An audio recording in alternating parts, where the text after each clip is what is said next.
Tony Howlett from Remap.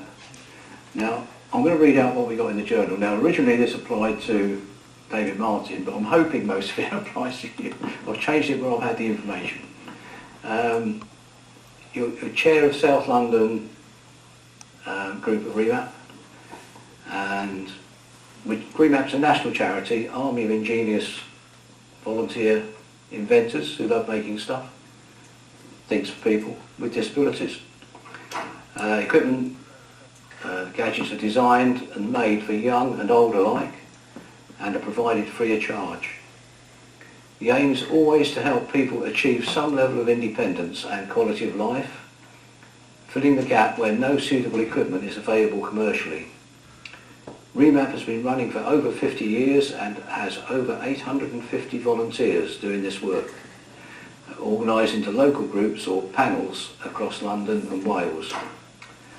Tony will demonstrate and talk about some recent examples of Remap's work and discuss how some simple ideas can transform the lives of disabled people. I'll hand you over to Tony. Thank you very much, Mr. Chairman.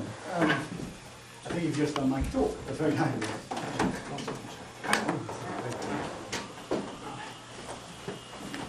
Can you all hear me all right? Just, you're not switched on. Oh, that's even better.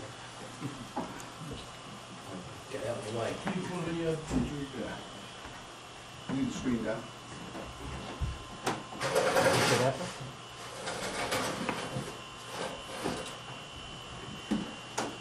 Well, while we're doing the necessary, I might as well say thank you very much for inviting me along, and thank you, Norman, for your time and organisation and hospitality today that I've enjoyed.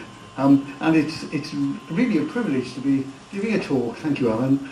Giving a talk with a vice here, Myford there, and some marine steam engines in the room as well. I can't think of a better venue for talking about Remap. So thank you very much for all that. As Mr. Chairman was saying, I am Tony Howlett, and I'll try and get. Okay. So my name is Tony Howlett. I'm the chair of Remap London South. So, I have here some brochures just while we're filling in. If anybody wants to see any of these, if anybody's interested after the talk to find out a bit more about volunteering with Remap, I'm very happy to stand by to talk about those sort of things. So, right, thank you, Richard. Remap, my Sunday name anyway is Anthony. And as I say, I'm Remap London South. I'm sort of filling in for Dave Martin, who is the national network coordinator for Remap. There's just a little bit of stop press I'd like to share with you. This week we managed to win a Rising Star Award, so we're very pleased with that. And also, as you probably can detect, I'm a Welshman and feeling very pleased about the outing we had last night. I think the boys did very well indeed. There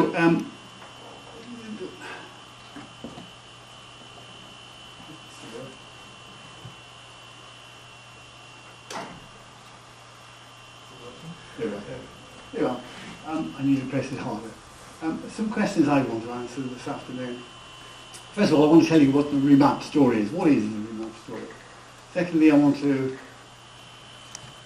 tell you what part volunteers play in that story, and how you can get involved with Remap, and at the end, can I answer any of your questions that you might have. So, let me just say a bit about Remap's aims and objectives. And that was basically to promote and support every physical disadvantaged user in the UK. That's quite a tall order. And in London South, we actually attempt to do a quarter of the London population, which is, again, a tall order. And we get nowhere near that, of course, and we're trying to build up to do that. what we're looking to do is give physically disadvantaged people a quality of life that gives them through their independence and to maintain their dignity in whatever way we can help them. Now, you all thought you were going to have a nice easy afternoon sitting there listening to me. Well, I want you to do some work as well, because there are two challenges there.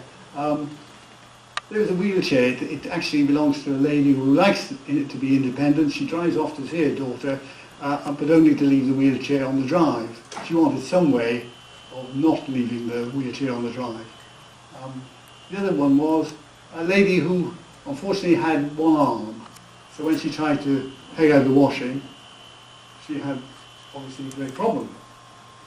Your task this afternoon is to tell me a solution to both those problems, should you wish to accept it. I'll come back to that. Okay, what areas do we cover? Well, we cover sports, and there's this lady, young lady Abby. She is a star now. She's off to Rio. But when we first met her, she was in a motorised wheelchair and couldn't join in with throwing the clubs competition. She had great difficulty in dealing with this.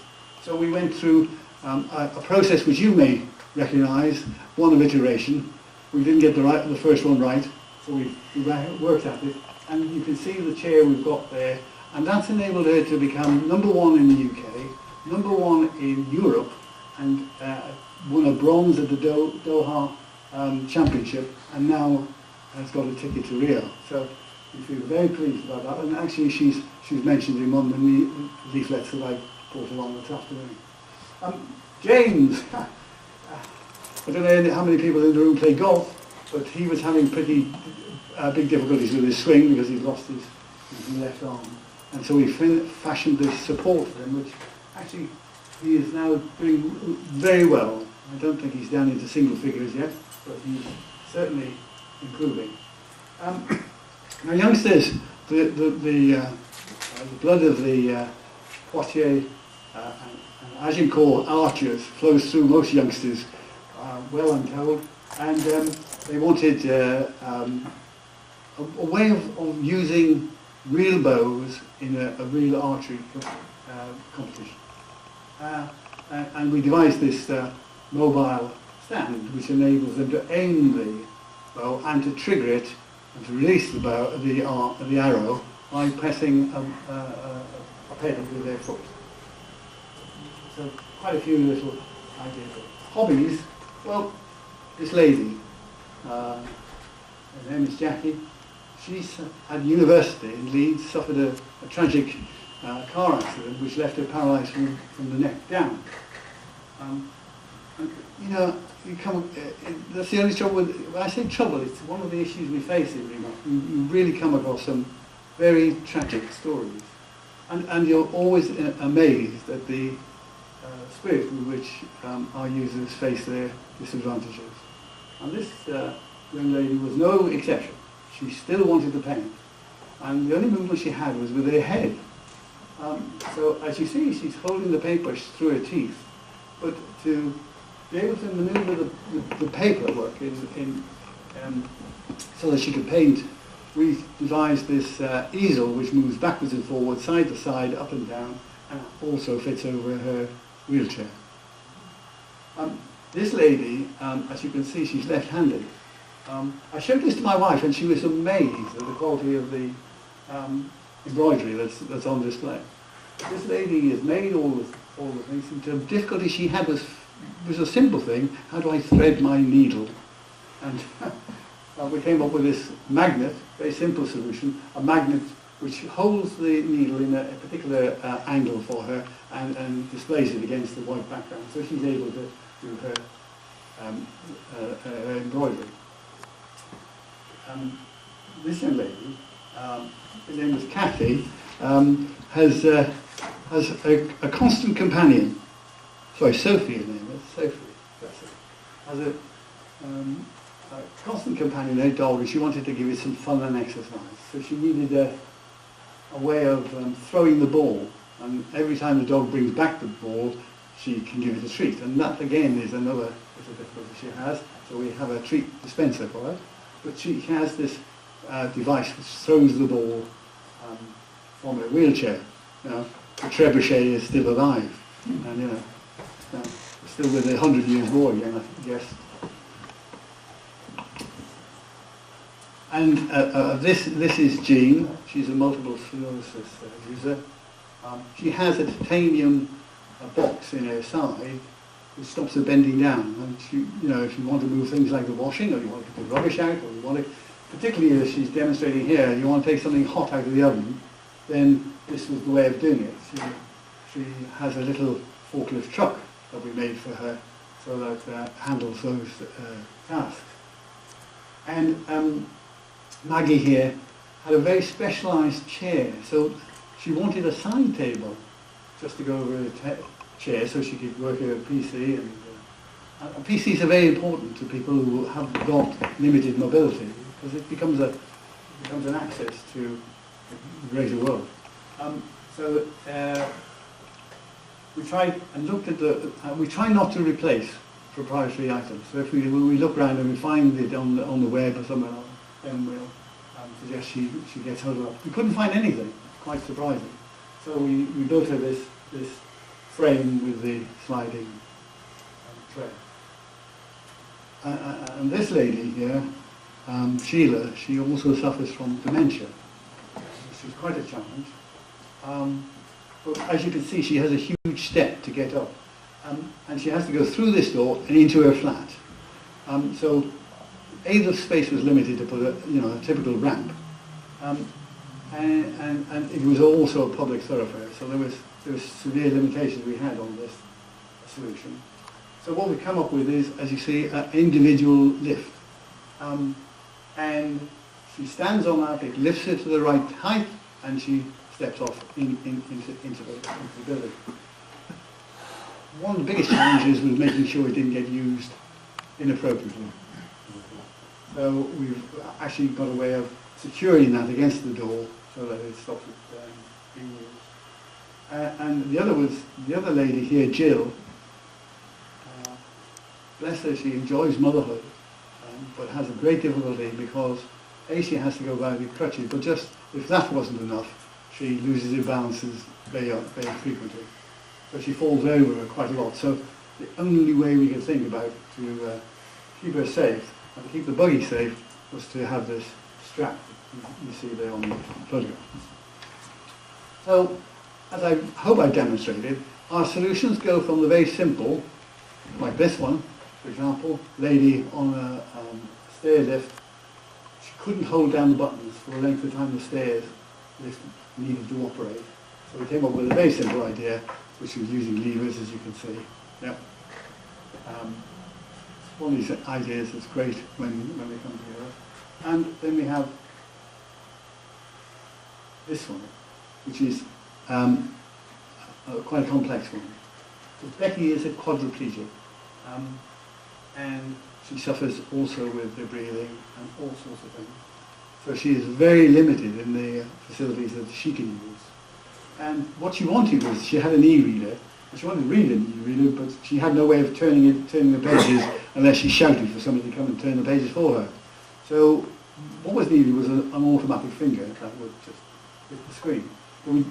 That was fairly simple to produce, but what we couldn't figure out for some time was how to activate the finger. And then we suddenly realized that she smiles. So there's a sensor just by her cheek, and every time she smiles, it turns the page. The only problem is now she smiles a lot. So our philosophy, what we do, and this is, as you might guess, not limited to Remap. It applies to all of us, I guess. But we try and treat everybody as we help as individuals. We aim to help them with their aspirations. So it's really trying to understand what the user wants to do. And we certainly don't exclude anybody on cost. And we come across a range of people. People who are extremely wealthy. We have some very, and illness is never selective of wealth, so it hits us all. And people who are really very, very short of money. So, we don't make any difference, but So how we organise? Well, we have a board of trustees, like we have a central office in Sevenoaks, and that was where David hails from. And we've got 76 groups spread out throughout the UK. Well, it's England, Wales and Northern Ireland. Scotland have their own jurisdiction.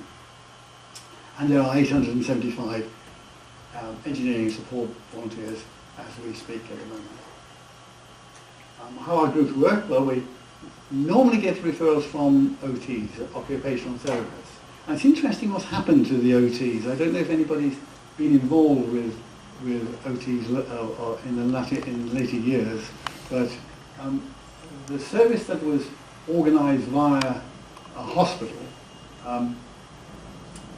is no longer. That has all gone out to third-party companies. And so if somebody needs an OT, that has to be passed out. We have a person in a hospital who is the commissioner, and he will commission their services, and they will allocate somebody and to look after the user. And a lot of the things that the occupational therapists did, well, they used to have sheds, or they used to have a big office, a big storeroom where they keep all the little bits and pieces, and they would go and do things for the user. Now no longer happens. And therefore, this is where Remap comes in now more and more, as this becomes the way of life now for occupational therapists. They are more than delighted to just pass the work over to Remap. And we can spend the time, we have the time and we have the resources to provide a bespoke, tailored service for the user. So we get a lot of referrals through that main artery. The volunteer will then visit the person, often with the OTs, and will come up with a solution. Then go back, and sometimes in a group session or just individually, we'll develop and make whatever the solution is. And I guess in a process that you're all too familiar with, it's let's try the prototype and then bend it and manufacture until it's fit for purpose. But behind all that, those core activities, is the supporting activities which we do, which is to have regular meetings every 6 weeks. We pay expenses for volunteers, so a volunteer for travelling or material, Remap will pay for that. We have a coordinator who keeps our project work on track. We do have somebody who manages publicity and promotions for the group, and we also have a fundraiser who spends quite a bit of time talking to people. And it's interesting, particularly in corporate world, that money is readily available, providing you can make a proper story for them and it relates to their sort of activity. So we, for example, have benefited from Glasgow, who have been very kind to us. And raising funds is not as difficult to raise funds, providing you talk to people correctly. We use LinkedIn. Some of you are familiar with that process. It's a great social media, and we use IT, I was coming on to, and we also look at new ways of manufacturing things. And one of our group members is a member at SMEE, and that's Andy Palmer, your 3D man. So he's very much in helping us with 3D and new ways. We've also got, I don't know if anybody's come across this stuff, Sugu. It's a mouldable plastic. You keep it in the fridge, but if you want to, it'll stick anything. It's worth looking up on the web. I'm not doing any advertising, but it's one of the things we started to. They've pass it down. It's one of the things we've started to use. They've been kind enough to give us quite a bit of things. But it's a very mouldable plastic, and it fixes hard. I use it on my boat, so it's very marine environment friendly. It's quite interesting stuff. Who do we help? Well, everybody, I suppose. Men, women, children, babies, elderly. We also often help people more than once, twice. Repeat business is a Remap trade. Okay, some facts and figures about us. We 875 volunteers, and that's growing. We've got 76 local groups, as I say. We helped about 3,500 people in the last year, and that represented roughly, to our estimates, about 72,000 hours of work. On the financial side, as I say, everything is given free of charge. We make and provide free of charge. People are very kind, and they will donate money to us because they are so pleased with what we're providing for them. We get a lot of national income through trusts and foundations, and as I say, our main costs are travel and material, which are the volunteers do. And roughly, we have this sort of rather, I must admit, a bit of a finger in the air, but about every pound we spend, we manage to deliver about £20 worth of value. So how can you help? Well, we've got great engineering skills in this room, and I've seen some of the work that Norman was very kindly showing me around your building, and I've been amazed at the quality and the sheer beauty of some of the stuff that you guys have made. So certainly you are really sort of people we would love to have on board. You can help with publicity, if engineering, you don't want to do any more engineering. These are avenues as well. And we can just help us spread the word about Remap. It's amazing how many times I ask in a room how many people have heard of Remap, and I'm usually deafened by the silence. And of course, we are always grateful for any donation at all. So there's 4 ways you can basically help us. Right, and back to my challenges. How are we going to do this? How does this lady, first of all, get her wheelchair off the pavement? Well, the way we came up with it was to motorise her wheelchair so that she has a little remote controller, and she opens the garage door electronically, and then with a controller that she's got on her lap, she drives it into the garage and closes the door. That was quite an ingenious solution. And the peg was a bit more tricky. It had to be simple, but it was, so the engineer who came up with it had a double-edged peg. So the first time she puts the peg on the line, and then she puts the clothes on the peg. It's like, oh yeah, that's what, why didn't we think of that before? So quite some. Anybody got any other suggestions? Magnets. Pardon? Magnets. Magnets, that's a good one, yes. Yeah, yes. I bought a super strong clothes peg, so that if you get one end of it pegged up, then you've got your hand free for the clothes peg on the other end. Yes, indeed. Yes, indeed. Yes. There's a good one. So it doesn't fall off if it's very strong, just one peg. Actually, we'll take those away. They're always handy to have. So in summary, gentlemen, Remap has got 850 plus engineering volunteers working in groups around the UK, designing, making and adapting as well, bespoke. We will always look at something on the web, and if we find something that needs bending or cutting to shape, we'll do that rather than make it from scratch. What we're really all about is trying to give physically disabled and sometimes mentally disabled people a better quality of life.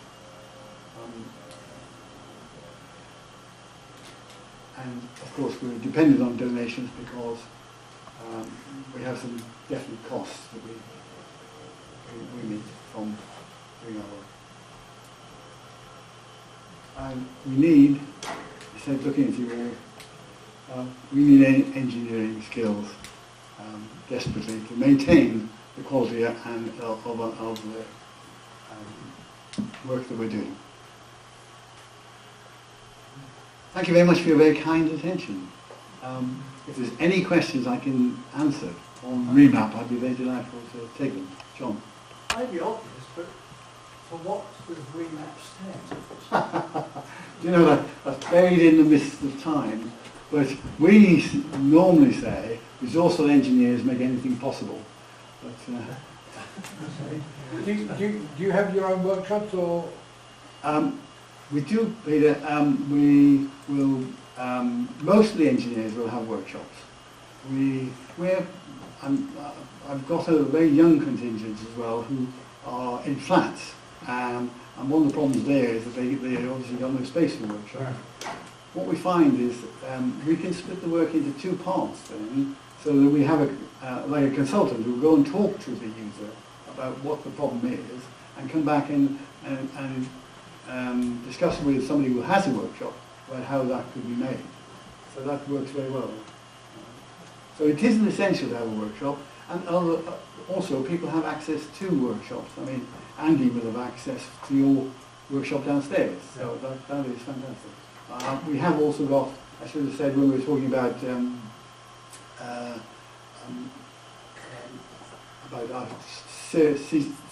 searching out new ways to make things, is that we have connections with, for example, Jaguar Land Rover, and using their apprenticeship to make things. And we also have a link with Imperial College here in London. So there's workshops, and there's some third-year students who are interested. So that again is another avenue for, and we've got access to the machinery there. Yeah. So no, not everybody has a workshop, but we usually make sure there is some facility for them to get access to. Tony, some of the things you were showing there are quite unusual bits of technology for amateur engineers. I mean, I'm thinking of those frames that look like they're tube welded, powder coated engineering. I mean, that's pretty unusual stuff to find an amateur doing. We all tend to turn and mill bits of brass and steel. How do you get that stuff done? Is that subcontracted out? Well, we don't subcontract it, but we're very lucky that in that particular case there was somebody who had access to that sort of resource, and we got that down there. One of the chappies here, I can't remember his surname, I can't pronounce it, but Danny was a Paralympics. Now, because of that profile, he throws a discus 42 metres, which an able-bodied person only manages to do 64 metres. So it's quite good. And you would be interested in the work we did with that structure that he's sitting on, because of the torsion and stress that went into that. It had to be light, it had to be collapsible, and so we were very fortunate to get the right material for that. And again, that was donated through a corporate. So we're very fortunate, sometimes, not always, but to get that sort of thing. Yes, that extends rather that question my problem. I did volunteer for Remap. I think it was Oxford. We sat and met in Oxford. There were only two of us in the group. And the sort of projects I was faced was just convert the bathroom to a wet room. And some of the mechanical ones were well above my qualifications for instance, stressing quality assurance and quality control.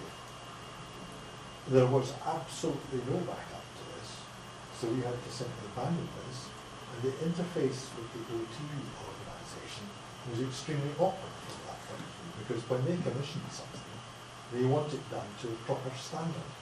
What standard? You've implied in your talk that Remap is a central organisation that handles that sort of thing. Is that true? That probably was a step too far then. So basically what we've got is a central organisation, and we maintain an insurance for all our volunteers. So if the volunteer gets into rather dodgy ground, then he is not liable for any of that, and we will deal with that from the centre. But there is a need for the engineer to be conscious of the risks that he's taking on. And it's very important, that aspect. I never did the project. And the other bloke left first and I left second. I'm very sad to hear Never that. completed. No. I think, everything has a risk, doesn't it? But I think we need to be careful that we don't take on a risk that's too big. It's just we just wouldn't take it. And OTs, is that a little while ago? It is. Yeah. 5 years, something like that. Yeah. I mean, the OT system has changed. I mean, I've been connected with Remap about 3 years. And in that short time, the OT organisation has changed beyond all manner of things. Because it's gone from really a national health service related centric type service to almost a business. We will visit a client with an OT and I find that it's a different OT the next one. And it's very fragmented. It's got to be sorted out. It will be sorted out, I'm sure, but it does mean it gives us a bit of a challenge. Yes. So I hope you'll rejoin. Mate, I'm well. I hope if you would like me to look up at Oxford, I hope they're now back in the running. Yes. Delighted to do it. Yes. Any others? I still have a certain amount of curiosity about that. I mean, if you read model engineering forums, every now and again some stranger pops up and says, is there someone out there who can make me a widget for my racing motorcycle or whatever? And my advice to model engineers is never make anything for anybody else because of the liability issue. How do you know whether what you're making it from is correctly stressed or whatever? I mean, do you have any kind of approval process? So if someone comes up with an idea and says, I'm going to make this and a 20-stone person is going to sit on it, is there anybody who looks and says, actually, that isn't going to work unless you use EN80 instead of EN1A or whatever? Yes, there is. Each group has a 6-weekly meeting, and the main activity that goes on in that meeting is reviewing projects that are currently in hand. And a lot of that discussion gets underway. I must admit, as a chairman of this, it can get very, very technical. I find it sometimes very hard to follow. But it does go on, and we do get some good inputs from because people. there are all sorts of issues with all this electronic stuff, aren't there? I mean, if the software isn't exactly right, electronically driven things can suddenly decide to go somewhere completely different from where you think they're going. Well, I'm an old IT hand, of course, and so software QA is a nightmare, as you know. Yeah. So yes, It's very noticeable in our workshops that all the CNC stuff is completely surrounded by cages which you can't get through to when the thing's actually turned on because of the unpredictability of what it might do. yes, some programmer didn't understand it. Yeah. You put it rapidly into reverse, it doesn't work. It tells it to go 3 millimeters. You tell it to go 3 millimeters and it interprets it as 3 meters, and the next thing you know, you've got a machine that's trying to leave the room. Yes. Right. Do any of the items that get made go into commercial production? No, we don't make anything except the... No, sorry, I didn't mean that. I mean, something that you might make for somebody, is there any commercial operations that, we could actually make that now as a commercial item? No, yes, I took the meaning of your question. Yes. No, we don't do that. The one thing we are doing is in Danny's stool there's a lot of Paralympic sports clubs. I've seen that and said, look, we'd like one of those. So we are starting to make them in volume. We might make a dozen of them. So we started making them in batches.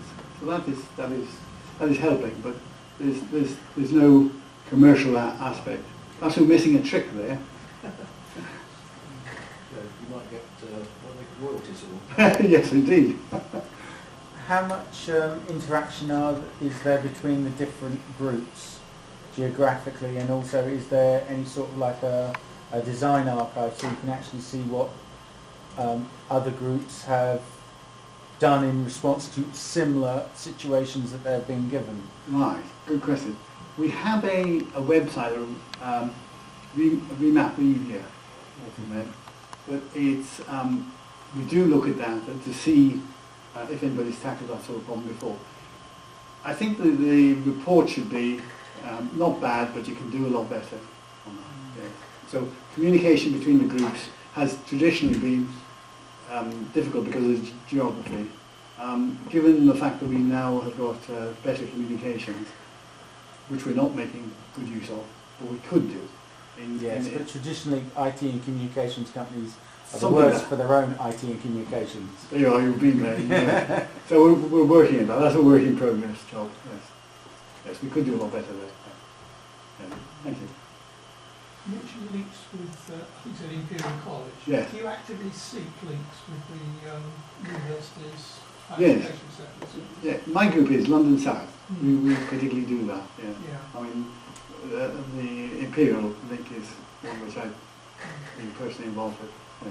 Because I'd have thought for sort of third year projects and things like that, this might be something they might. Absolutely, they're very keen on this, and as you may know, that Imperial has got a prosthetics research lab, so which we're very interested in. We have a chappie, one particular project which we're doing at the moment, which is it's called acro yoga. Now I didn't know what this was, but essentially it's a cross between yoga and acrobatics. So the man is a male-female act, and the man will lift the woman and hold it, and she'll be standing on her head, on his feet, in the air, and we'll hold that pose for a given length of time. Now, why you want to do that, I don't know, but it is apparently a very, very active sport. Unfortunately, the chappie who teaches it is one of our users, and he was demonstrating this and fell off a 12-foot platform, and he's now can't use his legs. So he's come to us and says, I need something to take the weight on my leg. And we're looking at something, you know, a wooden, our first thought was a wooden plank on a pair of struts, but we're trying to get something which has more flexibility and more control. Which is So do all the groups throughout the country approach the local colleges, universities, that sort of thing? No, I think it goes back to our friend's comment about how do the groups interact. And, you know, we share where we can. We've just had an AGM. We try and share good practice with them. But it depends on the availability, I suppose. We're very lucky here in London because of the quality of institution we've got here. I think it's become a problem. I mean, in my youth, university workshops just basically did projects that people brought in. Now, in the university workshop where I work, everything has to be costed to a budget code. There is no volunteer space, because the first question that you're asked is, you know, the workshop operates as a business inside the institution, and if it doesn't make a profit over the year or break even, then it's in trouble. So, you know, trying to find, it can be done, but trying to find spare space to do odd jobs is becoming extremely hard. And the number one question now is not what you want to make, but what's the budget code? Yes, I mean, different institutions have different priorities, of course, and perhaps, you know, maybe, you know, I do some, a bit like Norman, do some teaching in the place, and they are quite kind in Imperial, but, you know, premier place like Sussex, where Norman is, I mean, they've got, you know, tough. I mean, all these institutions have got a tough number. I mean, I've been told that one of the Chinese students there was paying £50,000 a year for their course. You know, it's just staggering costs. One thing I was going to say, with if more communication between all the various different groups, within innovation, a very good way of making something work is brainstorming. Now, if other groups are able to communicate with each other, that in itself can be a form of brainstorming. So you might already have an item that was going to, you know, that could solve the task in another area. So there's no point in trying to reinvent the wheel when somebody's already done exactly the same task, saying like Newcastle was what they wanted Brighton. Your point is very well made. We probably don't make enough use of that resource. We have a website where we do log all, and the photographs are there, of stuff that's been made by others. It does depend on how good the group is in keeping the website up to date with their cases. Because a lot of people, like a lot of engineers, are very modest about what they do. Nobody's going to be interested in this, and they don't put it on. And it may be the very thing that they could use down south.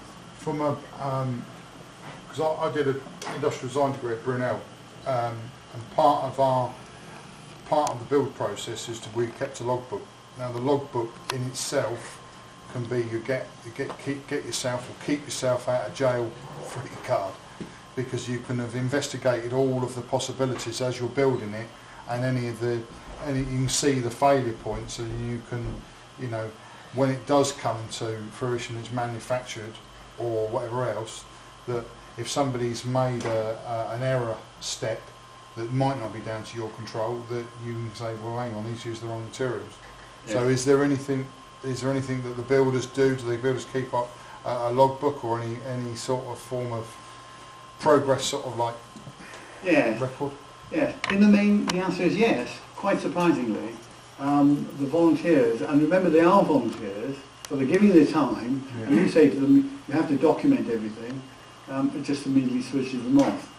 But I am surprised about how, particularly some, I mean, it comes down to individuals. Some of them are very, very detailed notes to keep, and that is quite impressive. But that there isn't a across the board. Because if you look at some of the big companies like Gillette, where they would say design a new type of razor, they have whole libraries full of logbooks that are all every Absolutely. designer, every builder has used.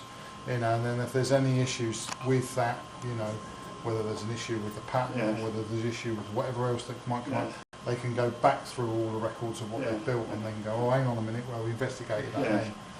Well, remember my background is IT, Yeah. and if we were guilty of anything, it's writing things down. We will change notes. You could wallpaper my house with change notes. That's our way of working. So we are very keen on trying to encourage our engineers to recognising that they are volunteers. So yeah. But you see, people come into the interview map who have got, it's part of them, it's part of their DNA. So it's not going to be saying, you don't have to document. They will document. And that's great. Is that true? There we are. Yeah. No. Actually, I just tell you, I was at the AGM. One of the problems we have, of course, we're dealing with vulnerable individuals. So we have to be careful about how data protection, how we use names and addresses and things like that. And one of the chappies actually logs all his stuff in a personal logbook and keeps it in a very secure space. So he's doing exactly what you were saying, yeah. So, One final question I was going to ask you was, you're saying about the links with Imperial. Is that Imperial overall, or is it department by department? Because it sounds to me like you'd probably be talking to medical or biomechanicals rather than any department that can help, like electronics and stuff like that. it's a bit like the Trojan horse. Yeah. It is actually the IMEC department I'm involved with. Mm-hmm. But I mean, that then gives me a springboard to go off and talk to various other people, Okay. particularly computing department and things like that, and aesthetics, I mentioned. Yeah. So it's very much a personal thing. Yeah. Any more questions? Okay, could I ask Alistair to pose a vote of thanks for your interesting talk? Well, Mr. Chair and gentlemen, and of course Mark, thank you very much for such an inspiring talk. I think engineers and normal engineers in particular, by definition, are some of the most introverted people in the world. Now, we all have at the background some need or some feeling that we should put something back into society in general. And this, you have inspired us with a very useful way of doing it into the world of the disabled. One of the things you haven't mentioned, of course, is that contact with these people is often almost distressing to see just what they're facing and how inspiring they can be to us. And that is one of the things that does help with Remap. Also, thank you for fielding the very awkward, I think, QA, QC, and that probably dates me, systems that have got to be applied nowadays. And you certainly indicated that Remap have these problems in mind, and that you can support us a lot better than I mentioned I was supported some of those years ago. So, thank you very much indeed. My Very pleasure. inspiring chat. Thank you.